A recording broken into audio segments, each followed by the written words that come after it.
मैं काफ़ी शौकीन हूँ भारत में ही ट्रैवल करने का बजाय इसके कि विदेश जाने के।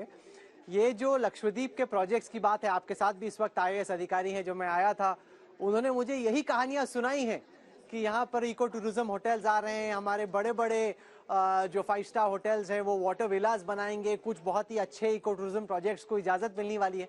जितने भी सालों से लोग लक्षद्वीप आ रहे हैं वही सेम कहानियाँ सुनाई जा रही हैं। कैसे यकीन करें कि जो पहले कहानियां थी अब हकीकत में बदलेंगी? भैया जो आप बिल्कुल सही बता रहे हो, पहले कहानियां हुआ करती थी, पहले कहानियां हुआ करती थी, लेकिन अभी तो ये है मोदी की गारंटी वाली बात है। तो उन्होंने जो कहा है उस दिशा में अभी धरती धरातल पे काम चल रहा है, ये मैं आपको पक्का विश्वास देता हूँ। आप देखेंगे कि एयरपोर्ट का जो अप्रूवल है वो अभी कितने दिनों में आ जाता है, आप देखेंगे। इसके अलावा जो स्कूल का इंफ्रास्ट्रक्चर है, पीने के पानी का इंफ्रास्ट्रक्चर है, आइस की बात है, नए 5 अस्पताल का जो काम है वो सारे टेंडर हो चुके हैं अस्पताल की। तो स्कूल 3 नए स्कूल बना रहे, उसका भी टेंडर हो चुका है। नए कॉलेज बना रहे, उसका भी टेंडर हो चुका है। सागरमाला के तहत हम नए मल्टीपर्पज जेटी बना रहे, उसका भी अभी अप्रूवल भारत सरकार से within few days we will get it, हमें मिल जाएगा। तो ये जो है ना, अब कहानियां नहीं है, गारंटी वाली बात है, और ये आदरणीय प्रधानमंत्री जी की गारंटी है। तो मुझे पक्का भरोसा है कि साहब जो कहते हैं, देखो मैं आपको इसीलिए उदाहरण देता हूं कि 15 अगस्त को दिल्ली के लाल किले से उन्होंने बताया था कि ओएफसी के सबमरीन केबल का काम आने वाले समय में जल्द ही पूरा हो जाएगा। आदरणीय प्रधानमंत्री जी ने लाल किले से बताया और वो करके दिखाया। वो लोकार्पण का काम उन्होंने 3 तारीख की जनसभा में वो लोकार्पण का काम भी पूरा कर लिया। 1 जीबीपीएस का हमारे कनेक्टिविटी था। आप समझ सकते हैं कि 1 जीबीपीएस, ओनली 1 जीबीपीएस, और अभी 100 जीबीपीएस का कनेक्शन हमें मिल गया है। सर, आपने बोला कि अगाती एयरपोर्ट को आप एक्सटेंड करेंगे। अगाती वो इलाका है जहां पे कोचीन से फ्लाइट टेक ऑफ करके लैंड करती है, लेकिन वो काफी छोटा द्वीप है और उसको एक्सटेंड करके जोड़ने की चर्चा काफी वक्त से चल रही है कि हम लैंड रिक्लेम कर लेते हैं, दोनों आइलैंड्स को जोड़ देते हैं तो बड़ा एयरपोर्ट बन जाएगा, जैसे माले में भी है। लेकिन उसको लेकर जो इन्वायरमेंटलिस्ट हैं उनकी काफी चिंताएं हैं कि अगर ऐसा हुआ तो वहां पे कोरल को नुकसान होगा, जो अंडर वाटर सी लाइफ है उसको नुकसान होगा। इस वजह से पर्यावरण में रुचि रखने वाले लोगों की तरफ से बहुत जबरदस्त विरोध रहा है। 60 लोगों ने मिलकर चिट्ठियां भी लिखी कि इस तरीके से प्रोजेक्ट को सैंक्शन ना दिया जाए। तो एक दूसरी चिंता ये होगी कि हाँ, हम चाहते हैं कि इंफ्रास्ट्रक्चर बने, लेकिन लक्षद्वीप का जो एनवायरनमेंट है, वहां का जो पर्यावरण है, उसको चोट ना पहुंचे, उसको लेके आप कैसे देख रहे हैं? राहुल जी, ये सही है, हम पूरा ध्यान रख रहे हैं कि एनवायरनमेंट को किसी भी प्रकार का इकोसिस्टम है उसको किसी प्रकार का नुकसान न हो, इसकी हम बिल्कुल चिंता करते हैं और इस हिसाब से उसको ध्यान में रखते हुए ये सारा काम होगा। देखो, चिंता तो इतनी हमने की है, इतने सालों से वहां पावर जनरेशन जो हो रहा है वो डीजल से हो रहा था। आदरणीय प्रधानमंत्री जी ने हमें कड़क से कड़क निर्देश दिए कि आपको जो भी करना है वो आप ग्रीन एनर्जी में जाइए, और अभी कवरत्ती, अगत्ती और बाकी आइलैंडों में भी जो सोलर पावर बेस्ड जो पावर जनरेशन है वो ऑलमोस्ट अभी 3 तारीख को उसका लोकार्पण भी हुआ, बाकी आइलैंड में भी काम चल रहा है।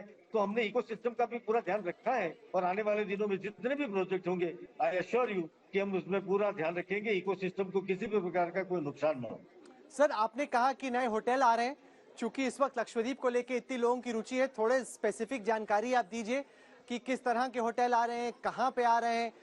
खासतौर से लोग, चूंकि कई लोग जो देख रहे हैं इस वक्त मालदीव जरूर गए होंगे, तो जब वो तुलना करेंगे तो लक्षद्वीप में आपके हिसाब से, आप एडमिनिस्ट्रेटर हैं दमन दीव और लक्षद्वीप के, आपके हिसाब से लक्षद्वीप में ऐसा क्या है जो कि इस वक्त जो आपको नेशनल टेलीविजन पे लोग देख रहे हैं वो आपको खींचे चले आए वो लोग लक्षद्वीप?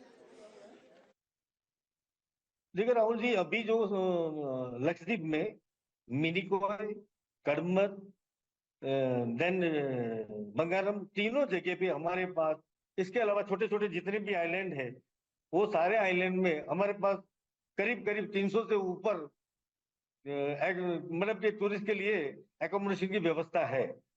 मैं बता दूं दर्शकों को, 300 होटल कमरों की बात कर रहे हैं, 300 होटल्स की बात नहीं कर रहे, आप कुल मिला के 300 कमरों की बात कर रहे हैं। सर, कई बड़े होटलों में तो 300 कमरे एक होटल में होते हैं। नहीं, मैं वही बता रहा हूँ कि ये दुर्भाग्य है, 75 साल में नहीं हुआ तो हम क्या करें। हम तो 5 साल में जो हुआ है आदरणीय प्रधानमंत्री जी के दिशा निर्देश के अनुसार, उसके मार्गदर्शन के अनुसार, वो मैं बता रहा हूँ कि जहां तक सवाल है तो 100 करोड़ से ऊपर का एक 5 स्टार के लेवल का कवरत्ती में होटल बनने जा रहा है, उसका टेंडर हो गया है। सुवेली और कड़मत में भी water villa as well as the land पे जो रिसोर्ट है, वो दोनों ताज होटल ताज ग्रुप वाले हैं, वो भी उनका काम उन्होंने चालू कर दिया है। जहां तक अगति का सवाल है तो वहाँ टेंट सिटी बन रहा है, बहुत बढ़िया, उसका भी उसको हमने उसको अवॉर्ड कर दिया है, वो काम चालू हो गया है। बंगारम में और थीनकारा वहां पे 400 नए कमरे और बनाने का काम भी ऑलरेडी पाइपलाइन में काम शुरू हो गया है। तो जितना संभव हो सकता था इतना हमने पूरा कोशिश कर लिया है। मुझे लगता है कि विद इन 4-5 मंथ हम आपको 500 से 550 कमरे और सुविधा जरूर हम वहां पे दे पाएंगे। 4-5 महीने में आप 400 कमरे बना देंगे?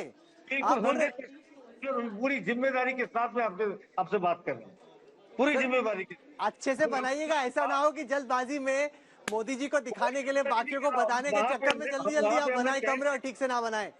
आप मैं बता रहा हूँ राहुल जी, मैं पूरी जिम्मेदारी के साथ कह रहा हूँ कि वहां पे हमने दोनों जगह पे टेंट सिटी का हमने टेंडर कर दिया है।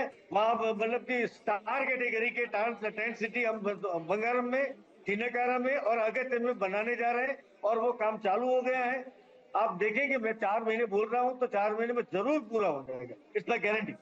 मैं अच्छा नहीं कर रहा हूँ, मैं कोई भावुकता में बात नहीं कर रहा हूँ, पूरी जिम्मेवारी और समझदारी के साथ। अच्छा, थोड़ा सा वो मोदी जी की ट्रिप के बारे में बताएं।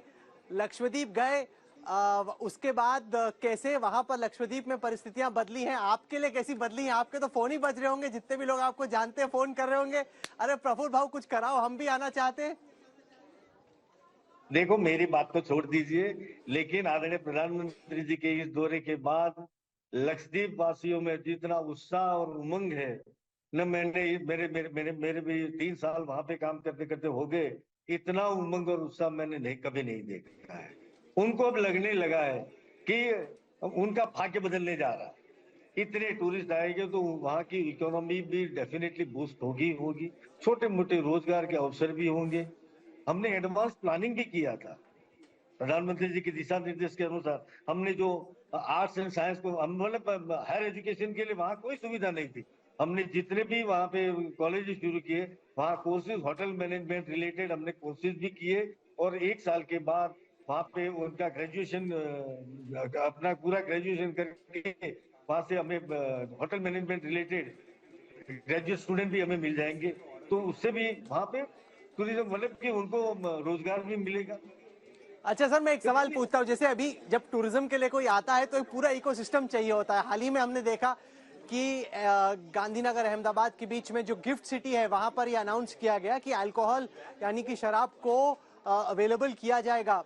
मैं जब लक्षद्वीप में था, मैं देख रहा था कि क्योंकि वो मुस्लिम डोमिनेटेड एक इलाका है, लोकल पॉपुलेशन में काफी एक पुशबैक हुआ करता था कि हम लोग यहाँ पे नहीं चाहते कि अल्कोहल को आसानी से अवेलेबल किया जाए, क्योंकि इससे जो वहाँ के स्थानीय लोग हैं उनको लगता था कि उस पर भी चोट होगी। लेकिन जो छुट्टी मनाने आ रहा है वो तो ये सब सारी चीजें सोचेगा ही, देखेगा ही। आप उसके बारे में कैसे प्लान कर रहे हैं?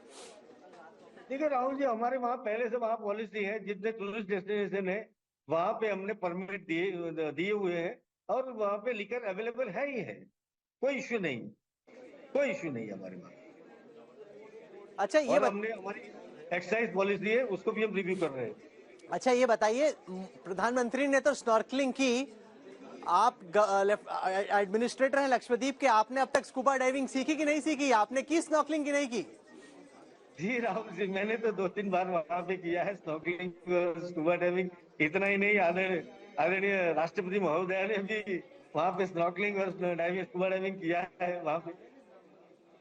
जो जितने भी लोग आते हैं, क्योंकि वो अंडर वाटर जो दुनिया है वो गजब की दुनिया है, अनटच है, ये पूरा आइलैंड है। तो ये कोरल, वहाँ के कोरल्स और फिशेज जो है माइंड ब्लोइंग, बहुत अच्छा है, बहुत अच्छा है। मैं तो पूरे आपके चैनल के माध्यम से मैं आपका आभारी हूँ कि आपके चैनल के माध्यम से मुझे अवसर मिला है। मैं देशवासियों को बड़ी विनम्रता के साथ हमारे लक्षद्वीप की विजिट करने के लिए आमंत्रित करता हूँ। और ये जो हमारी जो कुदरती संपदा है उसका पूरा लाभ उठाए, इसके लिए मैं आमंत्रित करता हूं।